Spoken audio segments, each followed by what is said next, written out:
للدين. بمناسبة عيد الاستقلال اجتمع خبراء في القانون الدستوري لتقديم رؤية حزب التيار الديمقراطي بخصوص ملائمة القوانين الصادرة في الدستور مع نصوص المعاهدات الدولية التي صدقت عليها تونس. الدولة الفرنسية نقحت دستورها وعدلاته. لماذا؟ لأنها انضمت للنظام الأساسي للمحكمة الجنائية الدولية. نحن انضمينا للنظام الأساسي للمحكمة الجنائية الدولية، لكن الدستور لم يأخذ بعين الاعتبار ذلك. لماذا؟ لأنه في النظام الأساسي للمحكمة الجنائية رئيس الدولة لم تعد له حصانة يحاكم. انظر مثلا في السودان، الرئيس السوداني حاليا مطلوب للمحكمة الجنائية الدولية، إذا ما يسمى حصانة ألغي. كان على الدستور أن يأخذه بعين الاعتبار. الخبراء الذين أثثوا الاجتماع تطرقوا إلى التعيينات الجديدة صلب المحكمة الابتدائية ودائرة المحاسبات واعتبروها خرقا للقانون، داعين إلى ضرورة تعديلها. كأنه بالحكومة لا تريد أن تكون متلائمة مع ما يقتضيه الدستور الجديد، تغاضت عن ذلك كله بطريقة انفرادية.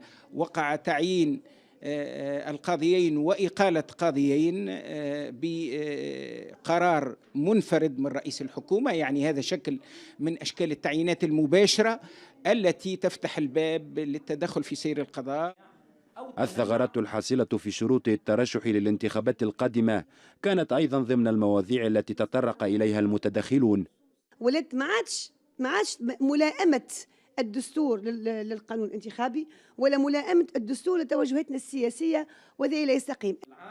أمين عام حزب التيار الديمقراطي أكد ترشح الحزب للانتخابات القادمة وانفتاحه على أي تحالفات أخرى إن وجدت. قررنا هو الترشح في كل الانتخابات، في كل الدوائر ان شاء الله التشريعيه الانتخابيه، عفوا في الانتخابات التشريعيه، وحتى في الانتخابات الرئاسيه ان شاء الله يكون عندنا مرشح، ولكن لم يقع اختياره بعد. فما حزب لا تؤمن بالشفافيه باش نلقاو صعوبات ربما في التقارب معاهم، فما حزب ربما هما بيدهم عندهم ما ياخذ علينا. طبعا هذا يعرقل معناها فكره نجاح مساله التحالفات، ومع ذلك نحن لا نغلق باب. وصحيح كنا قاعدين نحكيو بعض الاحزاب السياسيه في امكانيه معناها تقارب معاهم. اجتماع لحزب التيار الديمقراطي حضره مختصون في القانون الدستوري والقضائي للمطالبة بضرورة ملائمة ما جاء من تشريعات في الدستور مع نصوص القوانين الدولية، وهي عملية لن تتم من تلقاء نفسها.